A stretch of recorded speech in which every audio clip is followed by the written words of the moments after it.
direction we're headed with this meeting tonight. All right, thank you all so much. This meeting tonight, we are going to roll out our strategic plan in January. So, this meeting is our number one priority on our strategic plan is student achievement.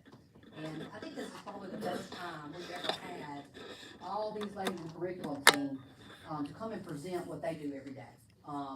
And talk to us, and I just want you to know how much time they put into these schools, in their schools, and helping teachers and helping principals. They work extremely hard. I'm so blessed to get to work with them. Directors, on down, all of our curriculum, every bit of everybody that's sitting over there, they do. Miss Katie over there, I couldn't ask for anybody better if it comes to data. She's got it.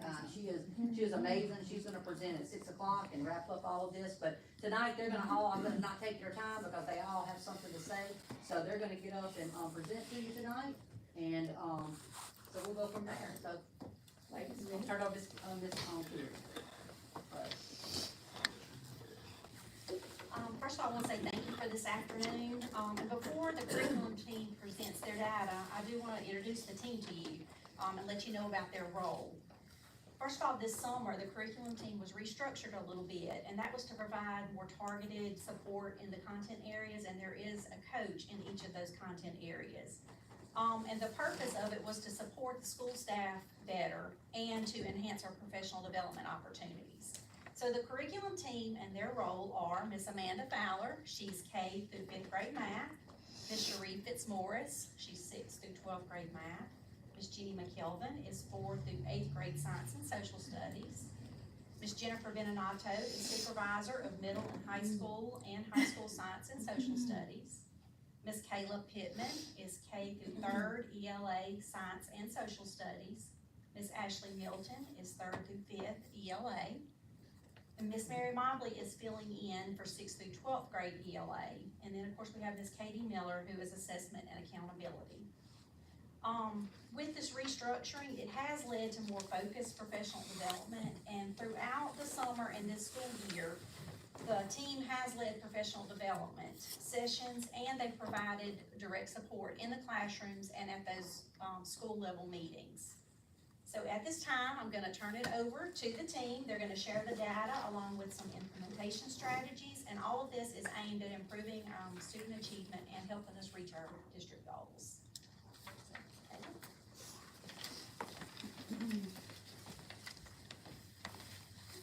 All right, good evening everyone. My name is Kayla Pittman and I'm a curriculum coach for the district. I work with grades K to 3 with ELA, and this year we were so excited to get to implement science and social studies as well for K to 3. So tonight we're going to begin by looking at our ELA 3rd grade data. So if you look at the pink, that's year 2002. 22, if you look at the green, that is 2024. Those are the years we're going to be comparing. We see a 3% growth in mastery and above from 22 to 24, which was great. Basic scores increased by 10% as well from 22 to 24, which was wonderful for basic. And then below basic scores took a significant drop by 13%. So we see academic growth was made in all areas for 3rd grade. Now over the years for 3rd grade, we have used the complete open core curriculum. That was for phonics and for reading.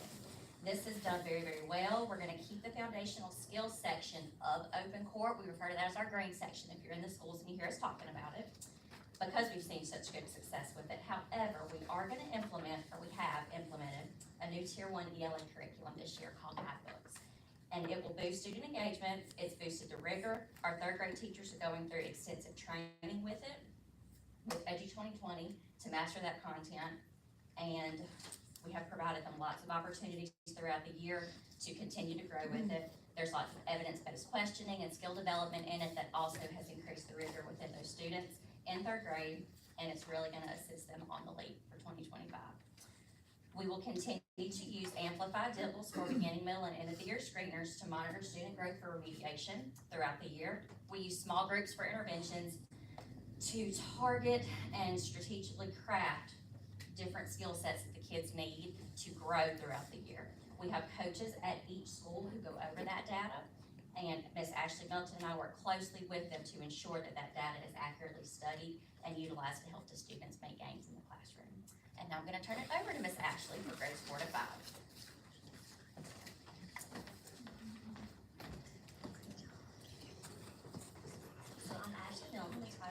coordinator. I work, like Ms. Carey said, with all kinder through fifth ELA. Looking at the last 5 years' data for fourth grade, it does show some fluctuation there from year to year in our mastery and above scores. This past year, we did show a 10% decrease, if we look there, in mastery and above when compared to the previous year's score, which was 42% on third grade data. The data on the previous slide did show the last group of fourth graders as third graders in 2023, with a total of 64% basic and above.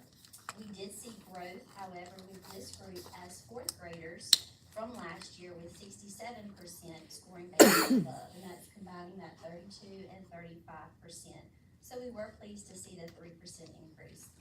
In addition, there were students who moved from the below basic the previous year as third graders at 36%, and you can see we moved 3% from 33% as fourth graders. We did have lots of new fourth grade teachers throughout the district last year that our literacy coaches and our district team worked very closely with and very hard to support, and we will continue to support them in every way possible. Moving forward, the transition to fourth grade will be easier for our fourth grade students because they're coming from third grade from that tier 1 guidebook curriculum that will now be taught. So we're certain that our students will show increasing gains in the years to come. Fifth grade. So the data for our fifth grade group has remained relatively consistent over the past 5 years in regards to our mastery and above, which you can see there. We are pleased that the 44% last year was above the state's percentage for 2024.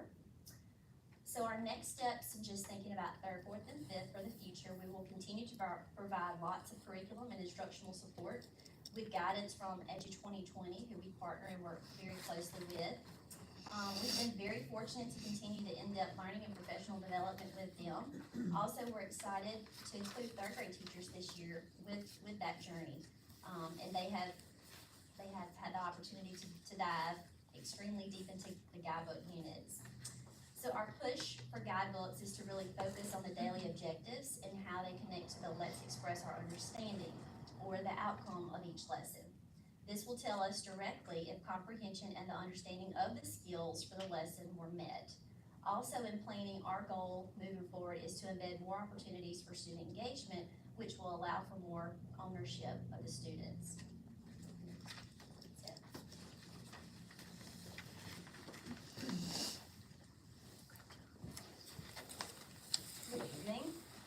Jennifer Beninate, I'm the supervisor of middle and high schools. So not only do I work with our principals and our assistant principals and the curriculum team, I also help support teachers. Ms. Mackenzie Spuzicek was our ELA coordinator for the parish, and she moved to another district. She did an incredible job, and she had worked very hard over the summer with a plan, and our team is continuing to work with that plan. Myself, Miss Mary Mobley is coming in part-time and helping us some, and Caleb Pittman are supporting the 6th through 12th grade teachers. Also, we have from 1 to 3 ELA content leaders on each of the 612 campuses. Franklinton Elementary, Mount Herman, and Enid have literacy coaches for the 6th grade, while Pine and Varnado have a content leader to help support those teachers with the guidebook instruction for the ELA. The curriculum and professional development and the action plan are pretty much the same for 6th through 12th grade, so I'm just going to go over the 6th grade and high school data, and then we'll talk about the plan and the trends at the end. So if you see on 6th grade, they did show a decline in mastery and above, but they did remain steady with basic. And if you look over the 5 years, we have remained steady with basic, but have had a slow decline in mastery and above over the last 3 years. If you look at our 7th grade mastery and above, it remained the same. Our basic declined by 2 points. The percentage of students achieving mastery and above has shown a slight increase over the years, indicating a positive trend in the higher level performance. And the data reflects consistent efforts to improve our student outcomes in 7th grade ELA over this 6-year period. If you look at 8th grade, the 8th grade showed an increase in mastery and above and a slight decrease in basic. So in 6th through 8th grades, we've implemented the Louisiana Guidebook Tier 1 curriculum. We have our DGP, which is our grammar support for those students, and in the Writing Revolution with the writing support. For the professional development for our 6th through 8th grade teachers, we use the guidebook training. We have the Edu 2020 consultants that come in and work with our teachers. There's those content leaders that break down the ELA writing standards and work with the teachers on that at each grade level. We also have opportunities for writing instruction in the guidebooks for them. And then we have 1 to 3 content leaders, like I said, at each of the campuses. If you look at English 1, we did fall 5 points in mastery and above in English 1, but we did have an increase in basic and above and a slight increase in below basic. The same thing for the high school English. They use the guidebook curriculum and the DGP. They're also using in 9th grade last year, Ms. McKenzie and Ms. Karen Krill at Varnado High School worked really hard to do a daily grammar practice ACT crosswalk to start working on the ACT skills in the 9th grade. And this is really important because something else that I do is work with our principals and counselors on identifying students to take dual enrollment courses. And we saw the need to work on those ACT skills and prepare those students for that. So that is something that we're working heavy on with them starting in the 9th grade now. And in English 2, we saw a slight decrease of 1 point in mastery and above, but we had an increase in our basic and above. So if you look at this slide here, this kind of takes all of that Kayla and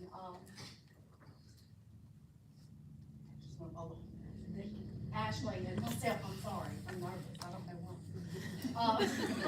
I'm nervous, just talk all the time. We took all the ELA and, Katie took all the ELA, and this kind of breaks it down by grade level. But look at how the colors go. If you'll look specifically like at 8th grade, if you see the green 4, if you go back up, so they scored, so it shows they scored 51% mastery and above, but then previous year it was 47%. And when they were in the 6th grade, they were 42%. So you see how they were increasing. This year was 4%, but as you see, that kind of shows from grade to grade how they're progressing in this. So if you see like 5th and 7th grade, they're both consistent. They remained relatively high. Some grades, such as 4th grade and English 1, did show a decrease in mastery levels. But we know the areas that we need to focus on there. And we use this data in every grade.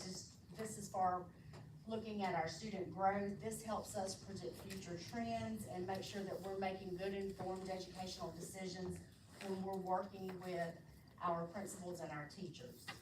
And also this is broke down like this by school for each individual school so they can dig further into that data for them. I did want to say that if you went into these scores and you broke them down a little further, you would see that our students increased in the grammar conventions. We actually went from 23% to 48%, which is a significant increase, and that's helping to prepare our students for the ACT because there is that conventions of language portion on the ACT. Our lowest area was in the reading component under informational text. And this is also being addressed this year in our science and social studies because the way that students are tested in science and social studies is not like it used to be. And so we will continue with the guidebook curriculum, the DGP, the ACT crosswalk. We'll continue with the Edu 2020. We also started this year with Star Renaissance and Lexia Power Up, which are programs that we use to measure students' reading lexiles at the end of each year. and also to provide interventions for students at the middle and high school level. And we will train our teachers with the guidebook instruction, with the and we have this year also had a focus on writing support. Another action plan, in our action plan we've done is we've implemented what we call common assessments. So at critical points of instruction, all of the students that are in, for instance, all students that are taking English 1 are taking the exact same midterm test no matter what school that they're at. And we're using that data to go back, and those tests are actually made with the curriculum team and those content leaders at the school, so we can make sure, because you know, it can be very subjective. So we want to make sure that the students are taking tests for midterms and the end of modules and the end of 9 weeks that are very similar to what it would look like on a LEAP test and an ACT test, and not just taking a short little multiple choice test or something like that, you know, in the classroom. We want to make sure that they're testing at that same level that is expected for the LEAP test. That way they're used to it, and we call that building up their testing stamina. And that's what we want to do. We want to make sure that they're testing like that. So that's something that the curriculum team in all areas have worked very hard in, is making sure that we have rigorous tests across the district so we can see where we need to work on. So I talked about the Lexia Power Up. We need to do the reading assessment to look at the reading levels, and then we're also, something else that the curriculum team's doing, we're doing training with our principals and our assistant principals and with instructional leadership. And basically what that is we're going in and we're going with them and we're saying these are best practices for what you need to look for in an ELA class or in another subject. You know, those of you that, you know, Mr. McKinley, I know you were a principal, you know, when you are a teacher and you are a master of that content, and then you become a principal, you may have been a wonderful math teacher, a wonderful ag teacher, but as a principal, it's hard to go in a math class or a science class and know exactly what it is that you want to look for. So that's something else that the curriculum team is, we're going in with those principals, looking at the standards, looking at the curriculum, looking at, you know, the rubric that we have for evaluations and saying, what is it that we need to be looking for in ELA classrooms and making sure that those best practices are in place. So with that, I'm going to turn it over to Matt, because that's not my forte. Good evening, I'm Amanda Fowler, District Elementary Math Coach. I work with kindergarten through 5th grade math teachers at all of our 6 elementary schools here in Washington Parish. And I've been in this role serving various arrangements of grade levels for going on 8 years now. So we're gonna be looking at our 3rd through 5th grade math data. So before I get started though, I do wanna say, in all of our, as you'll see, in all of our 3rd through 5th grade levels, we do see a drop from 2019 to 2024. In 2019, our district had been in the Eureka Math curriculum consistently for 3 years. Eureka is a tier 1 rigorous curriculum, but after COVID, we did make a decision to switch to Ready Math as our curriculum. This was just better suited for our parents as our students were home a lot with the hybrid schedule and doing the virtual learning. However, with our students being out of the classroom consistently and using it, we were ready for a change for a more rigorous curriculum in 2022. We then made the switch to Eureka Math Squared, which we're still in today. Our 3rd graders this year, the 24-25 3rd graders, will have had Eureka Math Squared for 3 years, and our 25-26 3rd graders will have it since kindergarten. So we do feel in this curriculum that this will help our mastery and above percentages come up, along with a lot of great things that we're doing in our district. So looking at 3rd grade data, we have stayed consistent in our mastery and above, especially from 22 to 24. And also keep in mind, this is these babies' first year to take the leap on paper. And of course, we are being consistent with these trends with the state, right underneath the state. Looking at 4th grade data, we are the same as 22 in mastery and above, and we have come up by 12 points in the basic area and down by 12 in below basic, so we're proud of that. And then 4th graders, as you know, this is the first year that they do take it on the computer, so something new. And then for our fifth grade math data, we're very happy to see our mastery and above start to move back up, 8 points from 2023. However, there's still plenty of room of work to do as below basic is also moving up. So fifth grade only was, I believe, 5 points below the state. So right there with them. So with all of that being said, we're very excited for our upcoming school year. The state is shining a light on math, and just they're very much aware of our student deficits there. So with Act 771 and funds from the state, we now have 5 high-dosage math tutors in our district. Mount Hermon having 1 4 days a week. Thomas and Wesley Ray having 1 3 days a week. Primary having 1 for 2 days a week. And Enid and FES having 1 for 1 day a week. And these wonderful ladies really help our teachers monitor our math intervention program ZERN and help out in the K-5 math classrooms. And actually Franklinton Primary also has a math interventionist on site full-time, so we're very excited for that. So this is 6 more math people than we've ever had before, so we're very excited for the extra attention math is being given. So through this, we also have a heavy emphasis on using ZERN as our math intervention that I've mentioned before. Our principals, teachers, and students work hard each week to meet their minute and lesson goals through this program, which then helps to promise that we'll see growth in our LEAP scores. Our district was actually highlighted during a ZERN leadership collaboration call in October, where Cherie and I got to share the great efforts our district has taken to incorporate ZERN. And we were also asked this morning to be a part of a ZERN panel at Teacher Leader this summer to share our ZERN efforts and accomplishments. So our district is definitely being noticed by ZERN and the LVOE, so we're excited for that. And of course, we also have the mandated Act 260 numeracy training for our 4th through 8th grade teachers that they're going through this year. And this will help our teachers' content knowledge for the betterment of our students in Washington Parish. So it's an exciting year for math. I got a question. Yes, sir. You had your genealogy checked. Yeah, it's pretty honest, I think. That's a good question. I don't mind that question. It's one awesome presentation. Anyone thinks that. Hi, I'm Cherie Fitzmaurice, and I'm math coordinator. I specifically work with 6th to 12th grade teachers in our parish. Thank you for giving us this opportunity to share the data with you and to answer any questions that you may have. I'm going to start with 6th to 8th grade math, but first I want to recognize my colleague, Ms. Jenny McKelvin. With the restructuring, I will now have 6 to 12, but previously she had 6 to 8. So I want to give her some credit there. She's done a great job. Now she's working with 4th to 8th science and social studies, and I know she's going to make a great impact there. So as you can see, since Ms. Jenny has worked with 6th grade, she's done a great job to increase that mastery and above from 16 to 25, while decreasing the below basic from 55 to 47. So we see growth there because that's what we want to do. Move students out of that below basic category over to that basic and mastery and above. Also, one more thing I wanted to point out on this is in 2021, you'll see a significant increase. And that is, I think, a contributing factor to that is when Franklinton Junior High had 6th grade moved to Enon and Franklinton Elementary.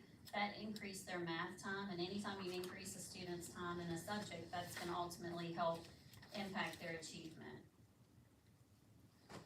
7th grade data has been consistent over the years with a nice drop in below basic scores over the last 6 years from 43 to 32.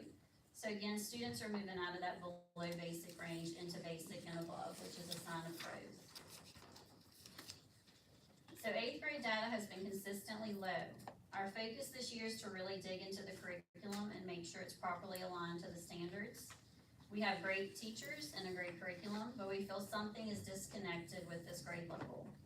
Compared to the state, we have the same mastery and above rate of 23, so it's not just our system that's struggling with 8th grade math. We actually outperform the state in basic and above 52 to 48. Again, we can see over the 6-year period, students moving out of that below basic category from 56 to 49.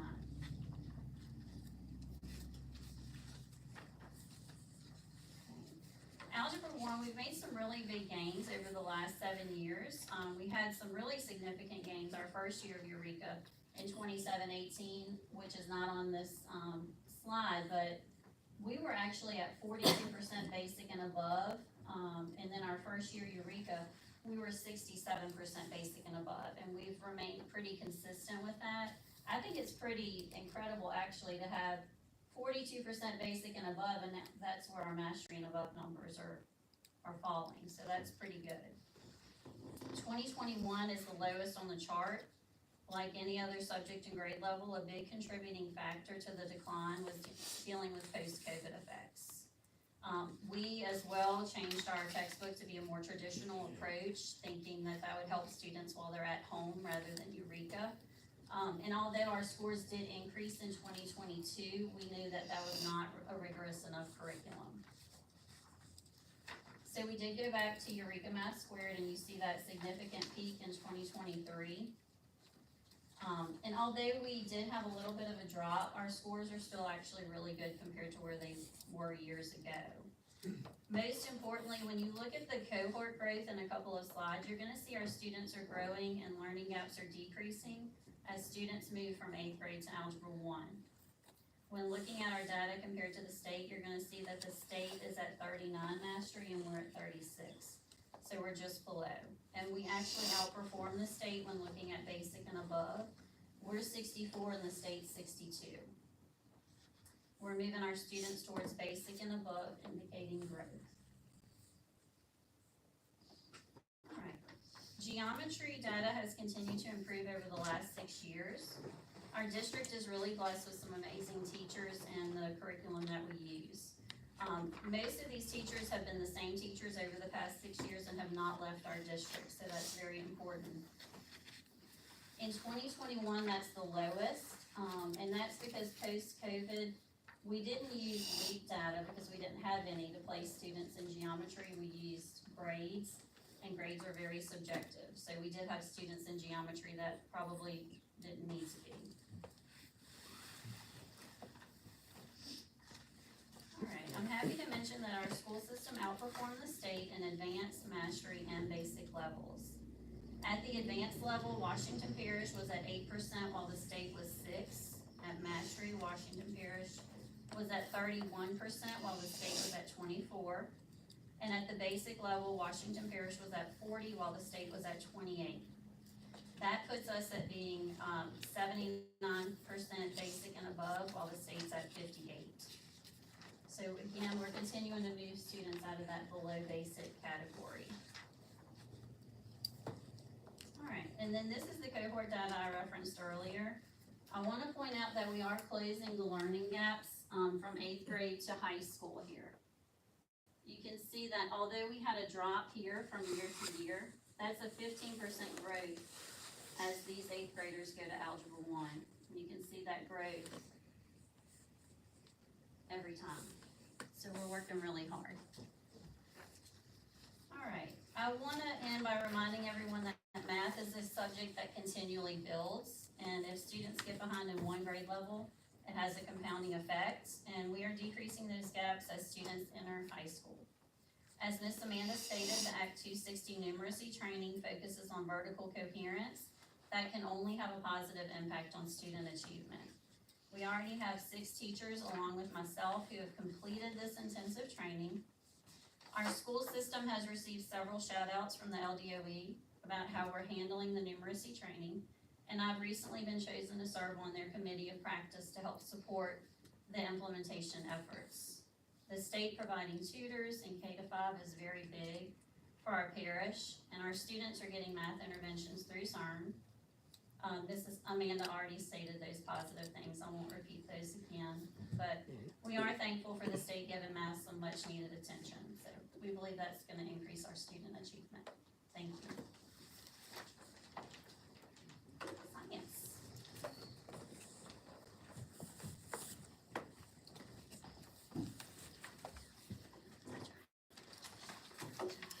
All right, y'all.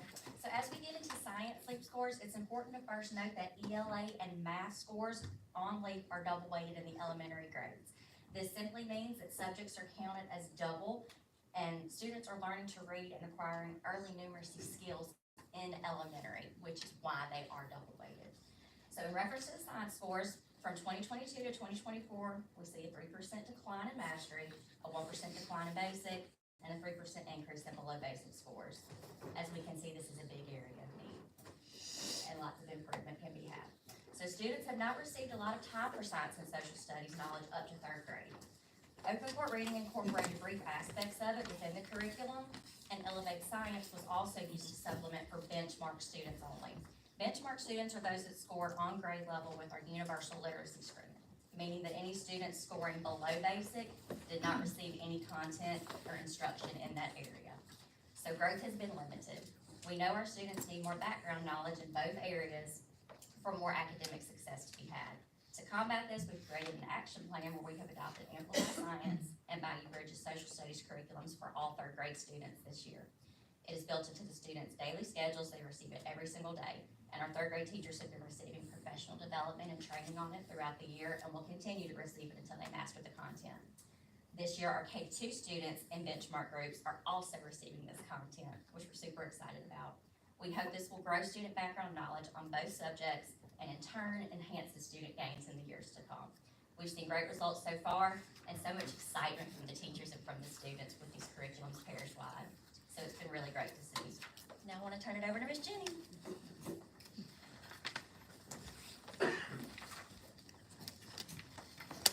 Okay, so first before I begin, I want to recognize some of my colleagues that worked with science last year.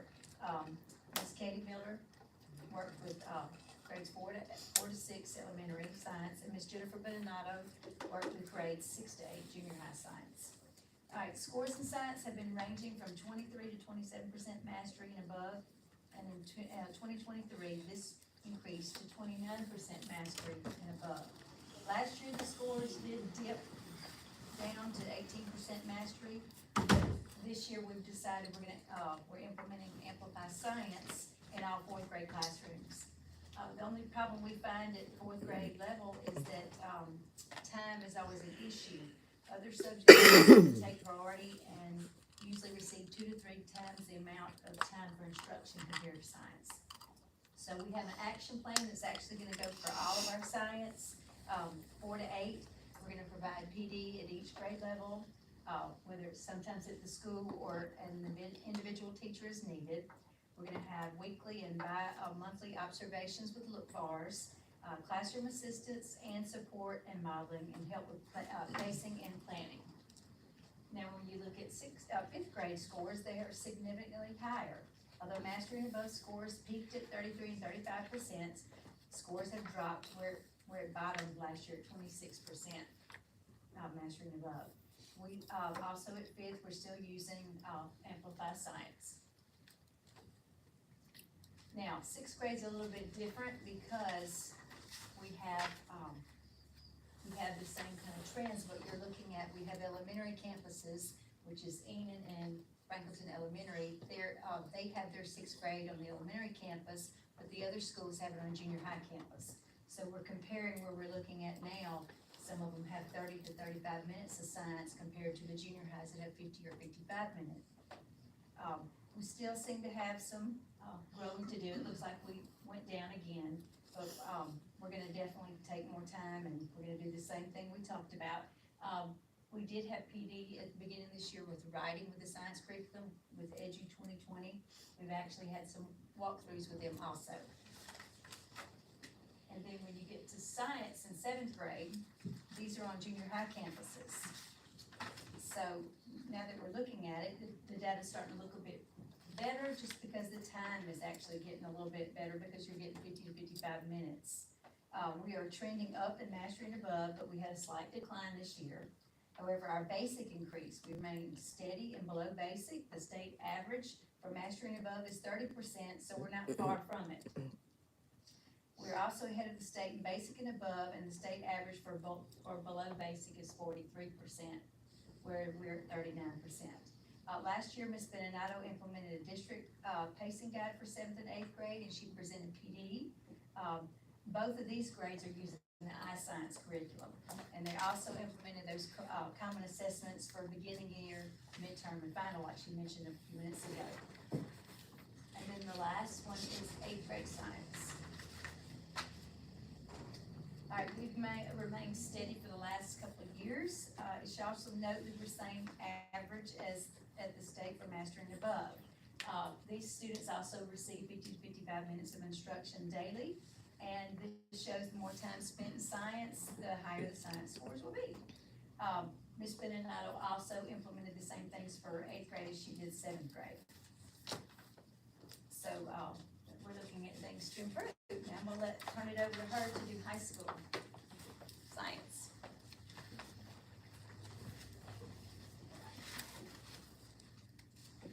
All right, high school biology.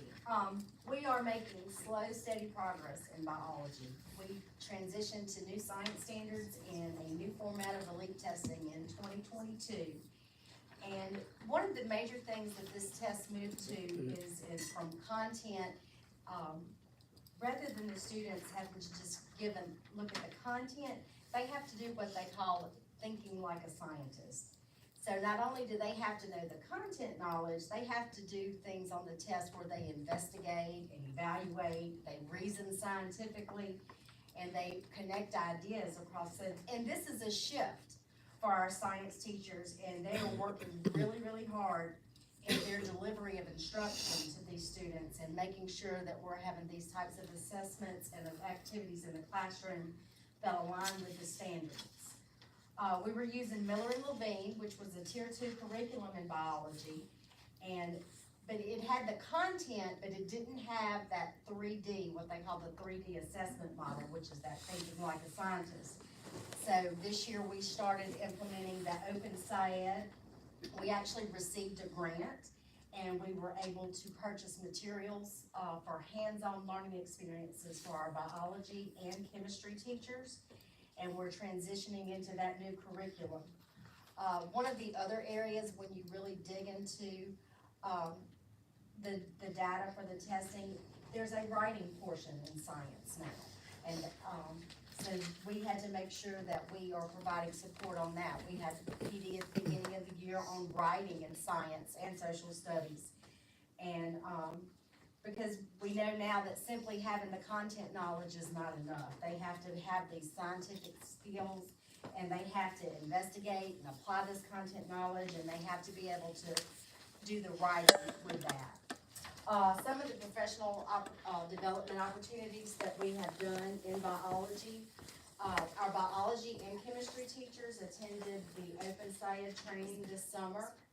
And I have been working very closely with Miss Ashley McKelvin at Pine High School, and she went to the training, and then she also helped me over the summer, and she provided training and resources to all of our biology teachers throughout the district this summer.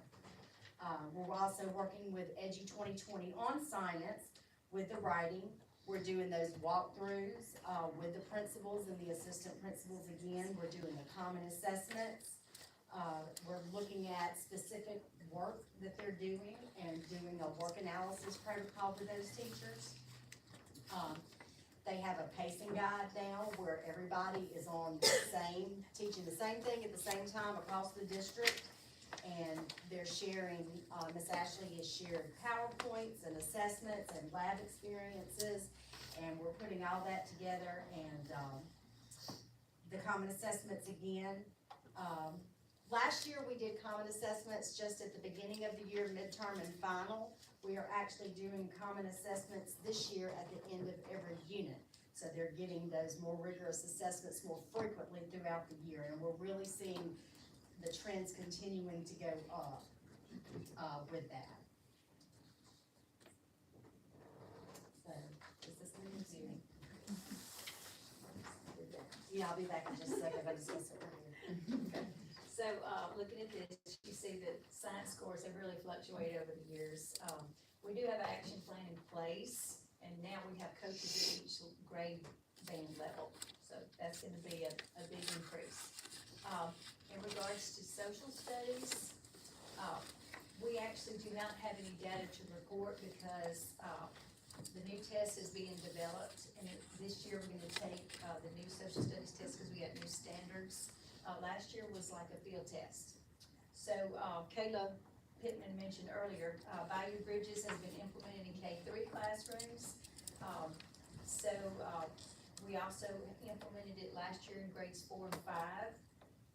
6 to 8 last year, we actually didn't have our units in time, so we actually had classroom teachers actually develop what we did last year, to get us through the field test. Now, everybody has, the new, all K-8 have the new Value Bridges, social studies curriculum now at all schools. We've had Edu 2020 has presented, professional development, as well as we've done our own professional development on social studies, to prepare for this, new test. We also, the PD, she was talking about the writing, we also had the writing in the social studies classroom at the beginning of the school year also.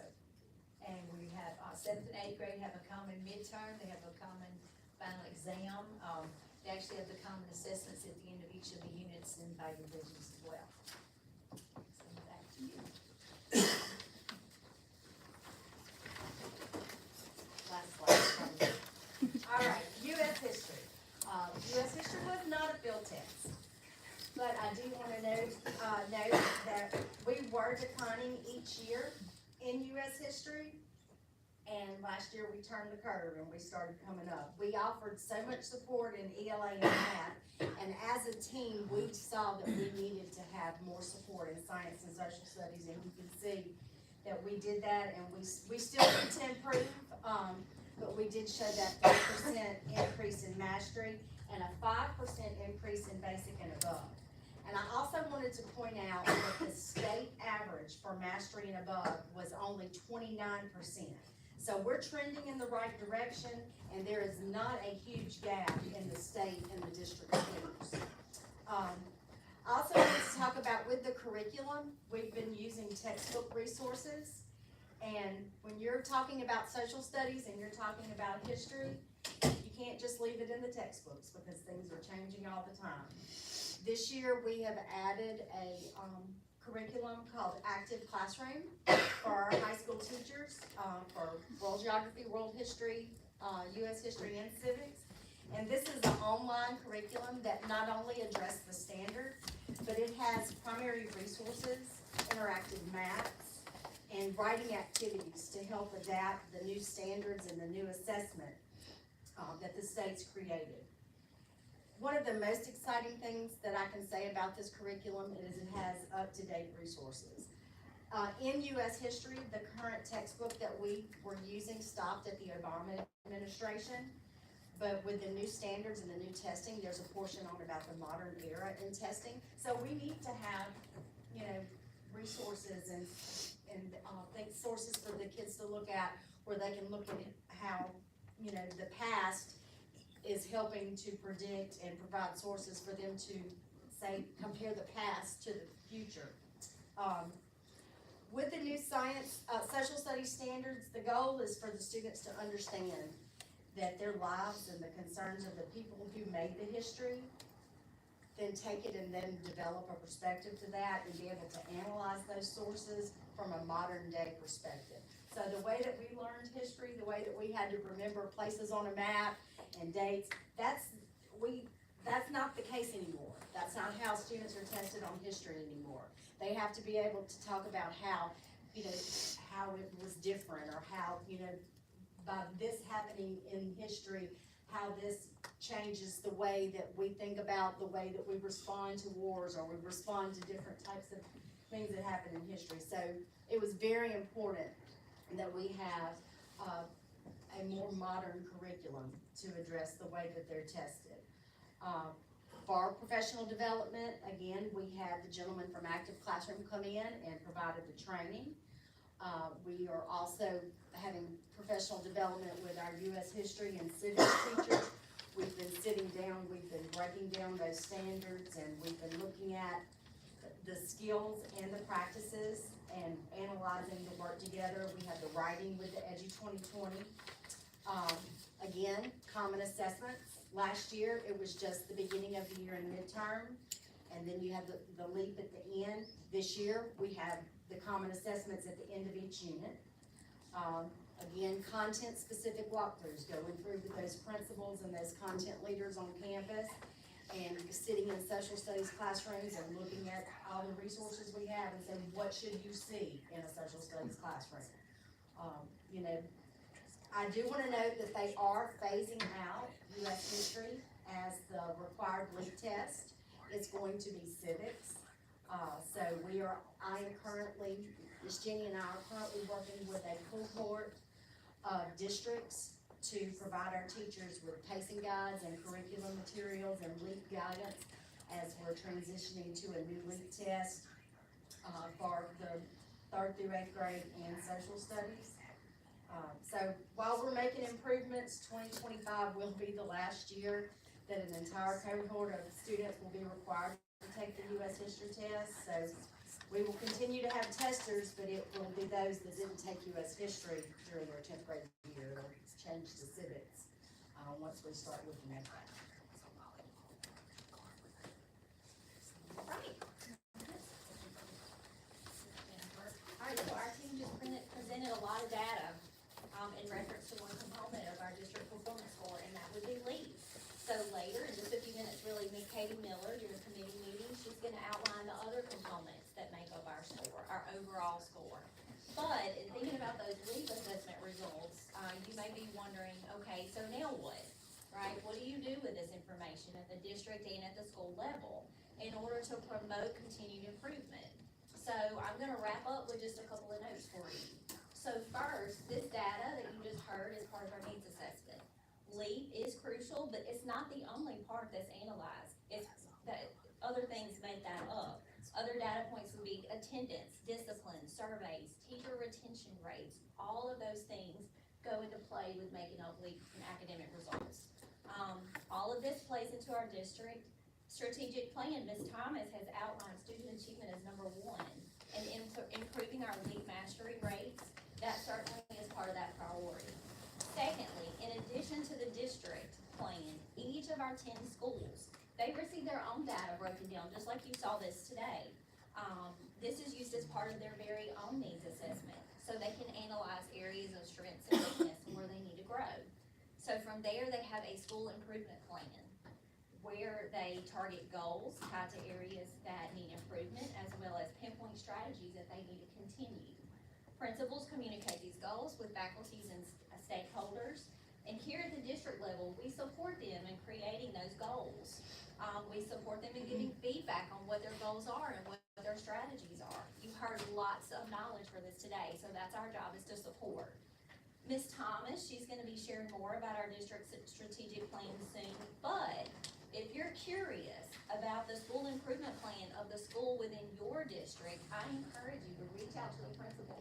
They work very hard on creating these school improvement plans. They revise them throughout the year. We call them living documents. So if you're curious about your school's own plan, reach out to them, okay? I'm sure they'd be very eager to share those goals with you, okay? All right, and from there, I'm gonna turn it back over to Ms. Thomas. Thank you, everyone. I'll appreciate all your hard work. I did an awesome job. I'm gonna turn it over to the board members and, McKinley, if anybody has to, Any questions, any comments? I do want to say thank you all for the hard work that you've done putting this data together.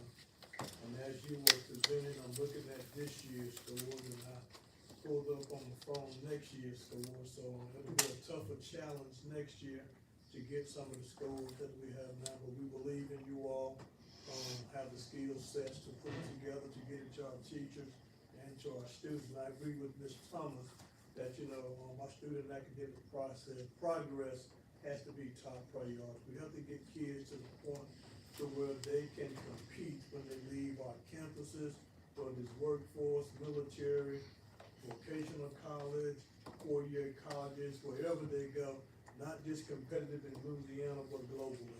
And so we appreciate everything that you all do, and we are proud of our school performance scores. We are proud of all of our students, whereas, you have shown us our strengths, and we've got to deal with our weaknesses too.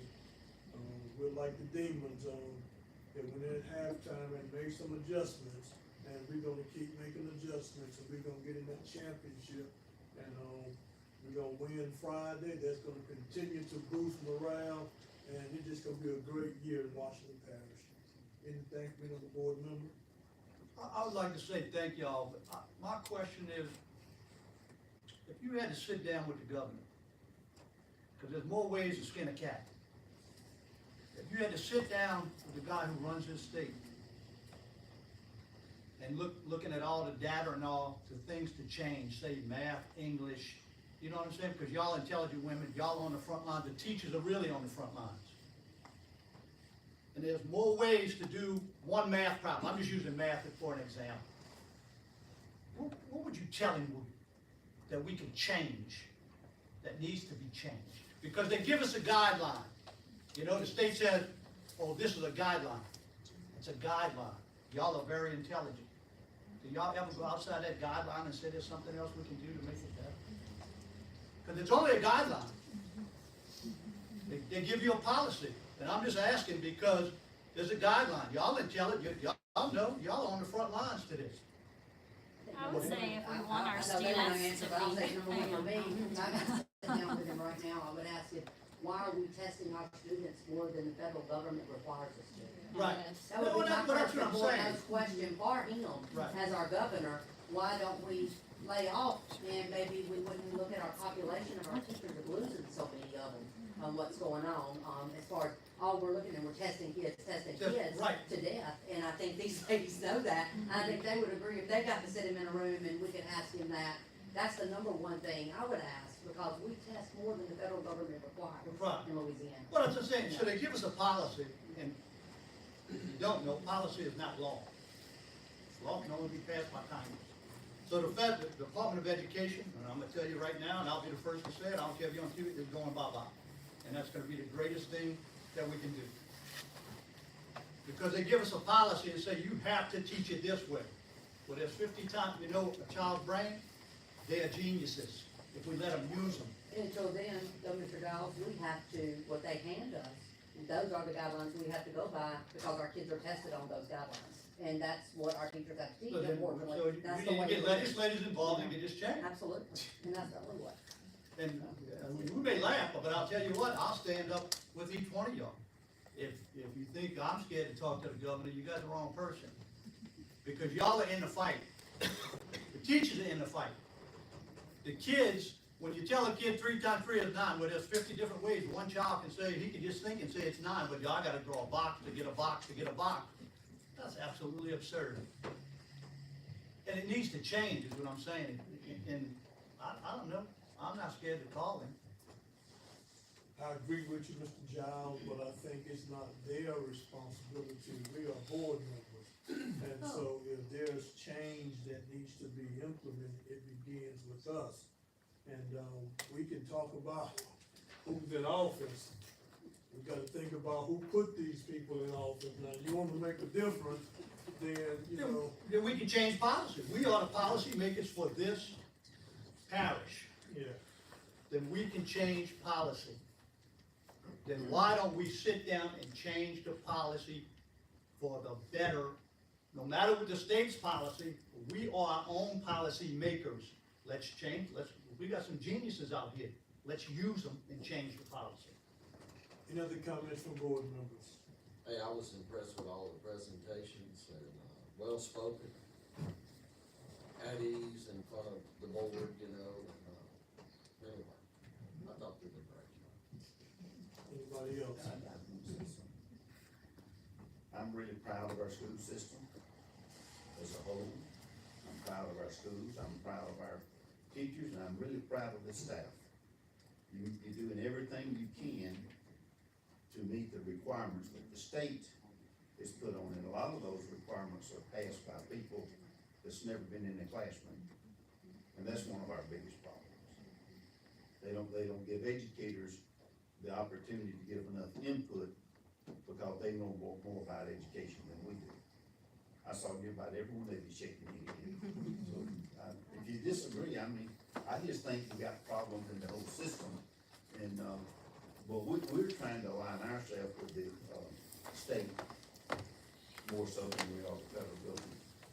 And I hadn't very often agreed with either one of them. But I do know that for the first time, and I'm proud of our school system, and for the first time, we have an A school in Washington Parish. And I'm really tickled about that. And you know what's really tough about that? You combine a junior high and a high school, and that junior high score usually pulls that high school score down. And I lived in that a long time. But they raised it up, I was amazed, I'm impressed with that, very pleased. And I think everybody's earning their money and you don't get paid enough anyway. Thank y'all, appreciate it.